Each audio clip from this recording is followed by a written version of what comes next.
Okay, let's have a short recap what we have discussed yesterday.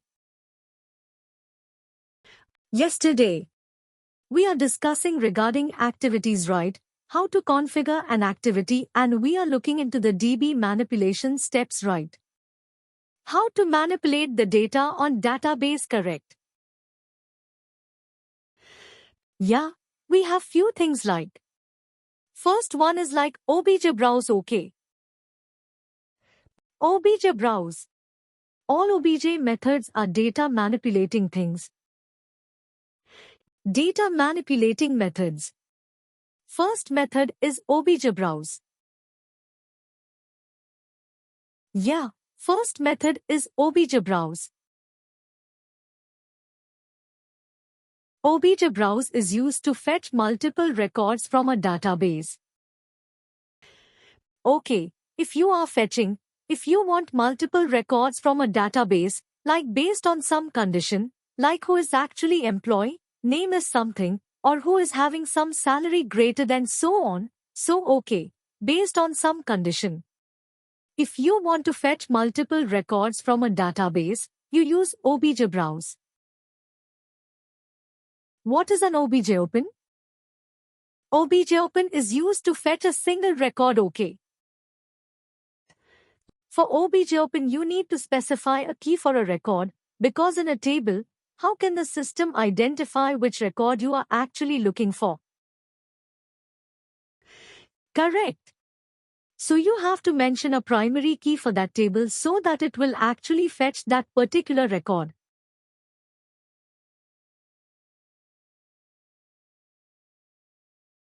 Is this finger still here? OBJIPROS and OBJOpen. Yes. Yes. Okay. Now, if you want to modify any record, okay, like, if you want to modify any particular record, you have to open that particular record, okay. How actually will you use OBJOpen? OBJOpen you will use, like whenever you are modifying any particular record, you will use OBJOpen. Now, if you are thinking to modify email address of an employee, okay, like there is one employee, you are trying to modify an email address. Okay, now you will open that employee record, okay. You will modify email address and you will click on submit, right? Submit. In a sense, you are again saving back to the database, correct? Yes. So, while whenever you are saving back to the database, you are using OBJSave. Okay, OBJSave is a method which we will use to save the data back into the database. Okay, let me show you how to configure an OBJSave. Okay, inside OBJSave you have right now and commit. After doing OBJSave, you have to commit it. Okay, there is one more method called commit, okay. After doing OBJSave, you have to use the commit method, because OBJSave will save the data into deferred memory.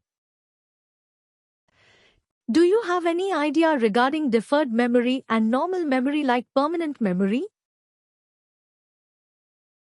In a database, or Oracle DB or Pega DB. Do you have any idea?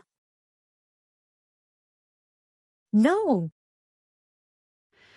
Okay, like deferred memory is like a temporary memory. Okay, it is also a database memory only, but it is like a temporary memory. It will get saved into deferred memory means it will get removed, or see like deferred memory is a temporary memory of a database table. Okay, if you are only doing OBJSave, then OBJSave will save the data into deferred memory. Okay. So that you have to do commit. After doing OBJSave, you have to commit the changes. Then only the data will get persisted.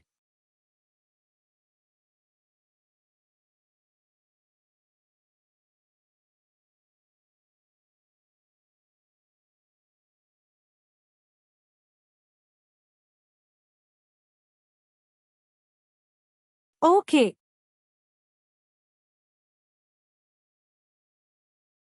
Okay, here we are right. See if I expand this obj save.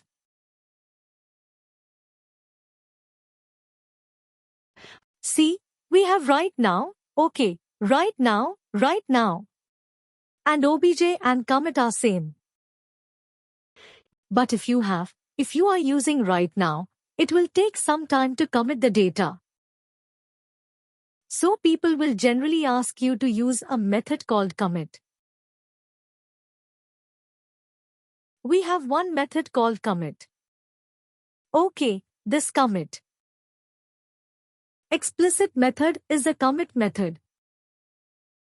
You have to use this commit method instead of checking this one. You understand what I'm trying to say? Whenever you do obj save, you can use commit method also. Fine. Any questions? So obj save and commit, and you have few OOTB activities also like commit with error handling like that. You can use those activities also, because if you use commit, it will throw one severe warning. So Pega has given one OOTB activity commit with error handling. Yeah, this one commit with error handling. So what people will do ideally to reduce the severe warnings? After obj save, they will call this activity commit with error handling.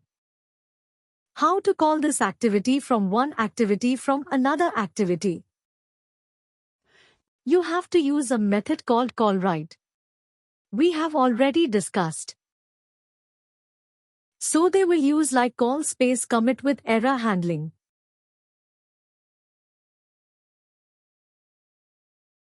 Error handling. Any questions? Not sure. Like this they will use. Okay, commit with error handling. So we are not going to use this method. Parameters right. Right now, with errors only fnew.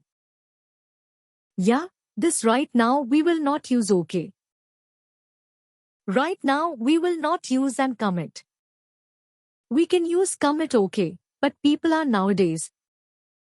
People are much more keeping their eye on these severe warnings also. Okay, the warnings also. They are keeping an eye. So to reduce these warnings and all, you are using this one commit with error inside this commit with error handling. Also, generally, they will use a commit method only.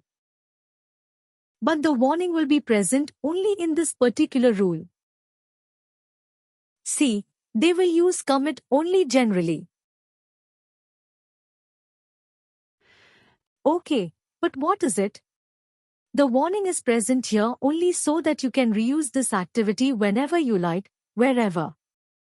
If you have some 5 places, okay.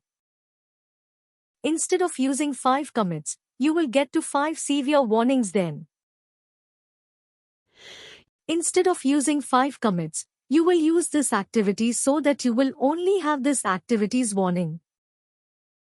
Only one warning. Understood.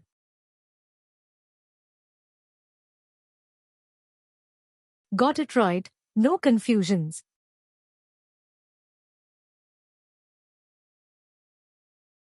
And next what you will be having?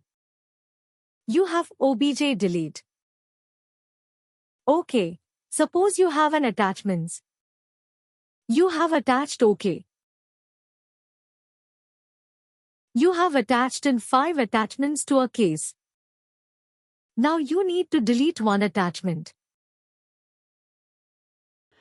Whenever you are deleting an attachment, you have to delete the attachment from database, right? Not from the screen. So if you want to delete any such kind of scenarios, like if you want to delete a record, or if you want to delete any particular attachment, okay, like Attachment is also one record, right? If you have 5 attachments, in those 5 attachments, if you are trying to delete one attachment, then you are trying to delete one record, right?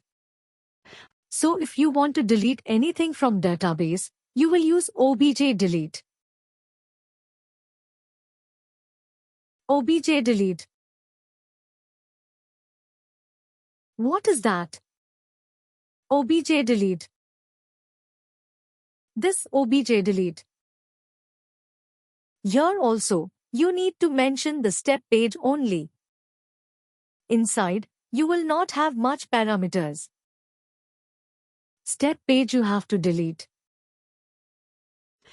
Okay, like step page you have to mention, like, if suppose this step page is having one particular record, right? Like, if suppose you have opened the Shanmug details, okay, like employee details. Step page has the details of Shanmug, like, what is the name, phone number, everything. Now, if you are deleting that record, you will mention that particular record. So it will delete the Shanmug's record only. Okay, based on the step page only, it will ask, got it right? Can't we delete a group of records? Group of records, in the sense you have to delete that in a loop, okay. You have to loop here. Okay, you have to loop for each embedded page. You will keep. Click on submit. Now it will here. It will expect a page list instead of single page. It will expect a page list. Okay, you have to loop on this single page. Understood.